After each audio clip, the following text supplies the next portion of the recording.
আসসালামু আলাইকুম। আশা করি সবাই ভালো আছো। আগের ভিডিওতে আমরা ঘটনা ও লেনদেনের পার্থক্য শিখেছি। আজকে আমরা ক্রয় সংক্রান্ত লেনদেনের জাবেদার বেসিক শিখব। চলো আজকের ক্লাস শুরু করি। বইয়ে যত ক্রয় সংক্রান্ত লেনদেন আছে, যদি আজকের এই ভিডিওটা শেষ পর্যন্ত দেখো, তাহলে ক্রয় সংক্রান্ত যত লেনদেন আছে তা আর কঠিন লাগবে না ইনশাআল্লাহ। বইয়ের যে জাবেদা আছে তা নির্দিষ্ট একটি ছকের মাধ্যমে করতে হয়, কিন্তু আজকে আমি তোমাদের ছক ছাড়া একদম ক্লিয়ার বেসিক শিখাবো, যা না জানলে তুমি বইয়ের জাবেদা করতে পারবে না।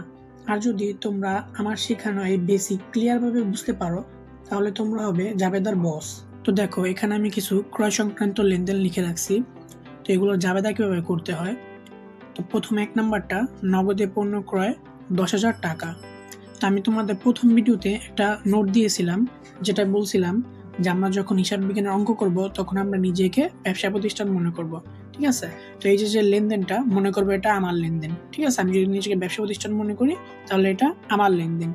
তো নগদে পণ্য ক্রয়, আর একটা জিনিস মনে রাখবা, এই যে পণ্য এই কথাটা যদি থাকে, যদি ক্রয় সংক্রান্ত লেনদেন করি তখন ক্রয় হিসাব হবে, আর এই পণ্যটা যদি বিক্রয় সংক্রান্ত লেনদেনের বেলা থাকে তাহলে বিক্রয় হিসাব হবে। এই জিনিসটা মাথায় রাখবা। আর যদি পণ্য না থেকে কোনো সম্পদ থাকে তখন কিন্তু ক্রয় হিসাবটা আসবে না, সেটা তোমরা আস্তে আস্তে বুঝতে পারবা। তো নগদে পণ্য ক্রয় 10,000 টাকা, ক্রয় হিসাব ডেবিট। কেন ডেবিট? ক্রয় করার কারণে আমার ব্যয় বাড়ছে। ঠিক আছে, আর ব্যয় বাড়লে আমরা সূত্রে কি জানি, যে ডেবিট। যদি তোমরা সূত্রের ক্লাসটা না দেখে থাকো তাহলে আমার 3 নম্বর ভিডিওটা তোমরা দেখে নিবা, এই ভিডিও ডিসক্রিপশনে লিঙ্ক দেওয়া থাকবে। আর দেখো, এই যে পণ্যটা যে আমি কিনছি, কি দিয়ে কিনছি? নিশ্চয়ই টাকা দিয়ে। তো টাকা দিয়ে কিনলে সেটা নগদান হিসাব হবে। ঠিক আছে, তো নগদান হিসাব ক্রেডিট। আর টাকা আমার জন্য সম্পদ, সম্পদ চলে গেলে কি সম্পদ হ্রাস হয়। ঠিক আছে, আর সম্পদ হ্রাস হলে সূত্র কি বলে? ক্রেডিট।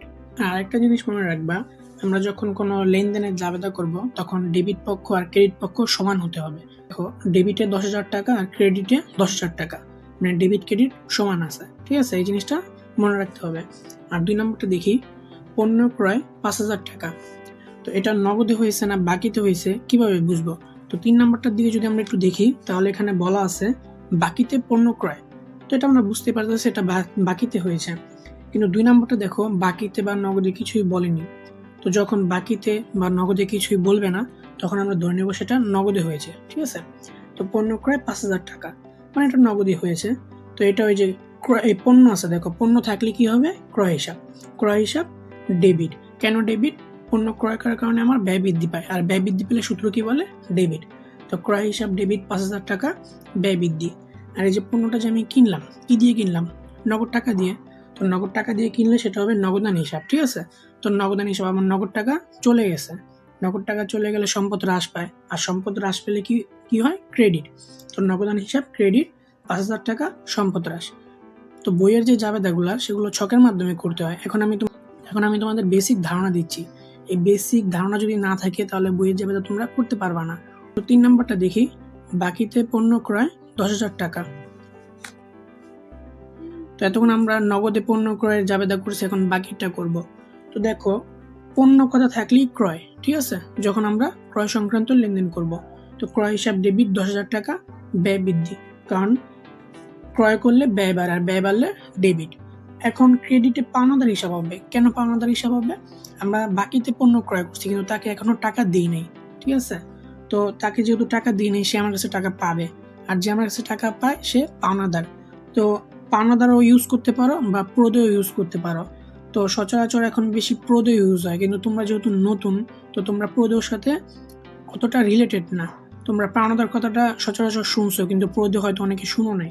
এই পাওনাদার দিয়ে সহজে বুঝালাম যাতে তোমরা বুঝতে পারো। তোমরা প্রদেয় দিলেও হবে, তবে পাওনাদার দিলেও হবে। একটা দেখো, সুমন ট্রেডার্সের নিকট হতে পণ্য ক্রয় 5,000 টাকা। তো এটা জাবেদা কিভাবে করব? তো এখন দেখো, নগদেও বলে নাই, বাকিতেও বলে নাই। আমরা এতক্ষণ কি শিখছি যে নগদ আর বাকিতে না বললে সেটা নগদে হয়। কিন্তু আরেকটা জিনিস মাথায় রাখতে হবে, যখন কোনো ব্যবসা প্রতিষ্ঠানের নাম উল্লেখ করবে, এখানে দেখো সুমন ট্রেডার্স, এটা কিন্তু ব্যবসা প্রতিষ্ঠানের নাম উল্লেখ করছে, এটা কিন্তু আমি না, এটা অন্য একটা ব্যবসা প্রতিষ্ঠান। যখন কোনো ব্যবসা প্রতিষ্ঠানের নাম উল্লেখ থাকবে কিন্তু নগদে বা বাকিতে হয়েছে এটা উল্লেখ থাকবে না, তখন আমরা ধরে নেব সেটা বাকিতে হয়েছে। তো আমরা যেহেতু ক্রয় করছি, পণ্য ক্রয় করছি, তাই ক্রয় হিসাব হবে। আর ক্রয় করার কারণে ব্যয় বৃদ্ধি পায়, আর ব্যয় বৃদ্ধি পেলে সূত্র বলে ডেবিট। তো ডেবিট 5,000 টাকা। এখন পাওনাদার এখানে সুমন ট্রেডার্স কেন দিলাম, যখন কোনো ব্যবসা প্রতিষ্ঠানের নাম উল্লেখ থাকবে তখন পাওনাদারের সাথে তার নামটা লিখতে হবে, মানে যে অমুকই আমার পাওনাদার, মানে এখানে সুমন ট্রেডার্স আমার পাওনাদার। তো কি লিখবো, পাওনাদার সুমন ট্রেডার্স হিসাব ক্রেডিট 5,000 টাকা দায় বৃদ্ধি। এই যে পাওনাদার বাড়ার কারণে আমার দায় বৃদ্ধি পেয়েছে, আর দায় বৃদ্ধি পেলে সূত্র বলে ক্রেডিট। ঠিক আছে, তো 5 নম্বরটা দেখো, সুমন ট্রেডার্স এর নিকট হতে নগদে পণ্য ক্রয় 10,000 টাকা। এখানে দেখো ব্যবসা প্রতিষ্ঠানের নাম উল্লেখ আছে সুমন ট্রেডার্স, আবার এই যে নগদে এটাও উল্লেখ আছে। যখন ব্যবসা প্রতিষ্ঠানের নাম উল্লেখ থাকবে আর নগদে উল্লেখ করলে সেটা নগদে হয়েছে। ঠিক আছে, ক্রয় করলে কি হয়, ক্রয় হিসাব ডেবিট। কেন ডেবিট, কারণ ক্রয় করার কারণে আমার ব্যয় বৃদ্ধি পেয়েছে, আর ব্যয় বৃদ্ধি পেলে সূত্র বলে ডেবিট। আর এই যে ক্রয় করলাম এটা আমি নগদে করছি, আমার নগদ টাকা চলে যায়, নগদ টাকা চলে গেলে সম্পদ হ্রাস পায়, সম্পদ হ্রাস পেলে সূত্র বলে ক্রেডিট। তো নগদান হিসাব ক্রেডিট 10,000 টাকা সম্পদ হ্রাস। 6 নম্বরটা দেখো, করিম ব্রাদার্স হতে বাকিতে পণ্য ক্রয় 5,000 টাকা। তো এখানে দেখো করিম ব্রাদার্স নাম উল্লেখ আছে, আবার বাকিতে এটাও বলে দিছে, তার মানে এটা বাকিতে হয়েছে। ঠিক আছে, তো ক্রয় হিসাব ডেবিট। কেন ডেবিট, কারণ ক্রয় করলে ব্যয় বৃদ্ধি পায়, আর ব্যয় বৃদ্ধি পেলে সূত্র বলে ডেবিট। ক্রয় হিসাব ডেবিট 5,000 টাকা ব্যয় বৃদ্ধি। আর এই যে ক্রয় করলাম এটা আমি বাকিতে ক্রয় করছি, বাকিতে ক্রয় করার কারণে আমার পাওনাদার বৃদ্ধি পেয়েছে, আর পাওনাদার বৃদ্ধি পেলে মানে দায় বৃদ্ধি পায়, দায় বৃদ্ধি পেলে সূত্র বলে ক্রেডিট। পাওনাদার করিম ব্রাদার্স হিসাব ক্রেডিট 5,000 টাকা দায় বৃদ্ধি। 7 নম্বরটা দেখো, চেকে পণ্য ক্রয় 10,000 টাকা। তো এতক্ষণ আমরা নগদে বাকিতে দেখলাম, কিন্তু এখন চেকে বলছে, এর মানে কি, একটা জিনিস মনে রাখবা, চেকের সাথে ব্যাংক রিলেটেড। ঠিক আছে, চেকের সাথে ব্যাংক রিলেটেড। তো আগে দেখো ক্রয় যেহেতু করছি, মানে ক্রয় করার কারণে আমার ব্যয় বৃদ্ধি পেয়েছে, তো আমি কি লিখবো, ক্রয় হিসাব ডেবিট 10,000 টাকা ব্যয় বৃদ্ধি। এটা তো বুঝলাম, কিন্তু এই যে ব্যাংক হিসাব কোথা থেকে আসলো, তো এই যে আমি যে পণ্যটা চেকে কিনছি, চেকে কেনার কারণে আমার ব্যাংক থেকে টাকা চলে গেছে, নগদে টাকা যায়নি কিন্তু ব্যাংক থেকে গেছে, আর ব্যাংক আমার জন্য একটা সম্পদ। তো আস্তে আস্তে তোমরা সব বুঝবা। তো এটা যাবে কি হবে, ক্রয় হিসাব ডেবিট 10,000 টাকা ব্যয় বৃদ্ধি। আর এই যে আমার ব্যাংক থেকে যে টাকা চলে গেছে, তাই আমি লিখছি ব্যাংক হিসাব। ঠিক আছে, আর টাকা আমার জন্য সম্পদ, তো সম্পদ হ্রাস হয়েছে, আর সম্পদ হ্রাস হলে সূত্র বলে ক্রেডিট, তাই ব্যাংক হিসাব ক্রেডিট 10,000 টাকা সম্পদ হ্রাস। তারপর 8 নম্বরটা দেখো, রিনা ব্রাদার্স হতে চেকে পণ্য ক্রয় 5,000 টাকা। এখানে কিন্তু চেকে উল্লেখ আছে, যদি নগদে বা বাকিতে উল্লেখ না থাকে তাহলে আমরা জানি যে কি হয়, রিনা ব্রাদার্স মানে কোনো ব্যবসা প্রতিষ্ঠানের নাম থাকলে আমরা বুঝি বাকিতে হয়েছে। কিন্তু আরেকটা জিনিস মনে রাখবা, যদি চেকে উল্লেখ থাকে তাহলে সেটা বাকিতে হয়নি, সেটা ব্যাংকের মাধ্যমে হয়েছে। যে ক্রয় হিসাব ডেবিট 5,000 টাকা ব্যয় বৃদ্ধি। ক্রয় হিসাব কেন রাখলাম, কারণ আমরা পণ্য ক্রয় করছি, আর ক্রয় করলে ব্যয় বৃদ্ধি পায়, তাই সূত্র বলে ডেবিট।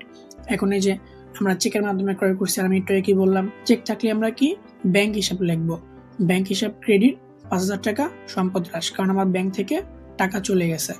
তো আশা করি তোমরা জাবেদাগুলো খুব ক্লিয়ারলি ভালোভাবে বুঝতে পারছো। আজ আমরা ক্রয় সংক্রান্ত লেনদেনের জাবেদার বেসিক শিখলাম। ভিডিওটা ভালো লাগলে লাইক দিও, আর হিসাব বিজ্ঞান সহজ করে শিখতে চাইলে চ্যানেলটা সাবস্ক্রাইব করে রাখো। আল্লাহ হাফেজ।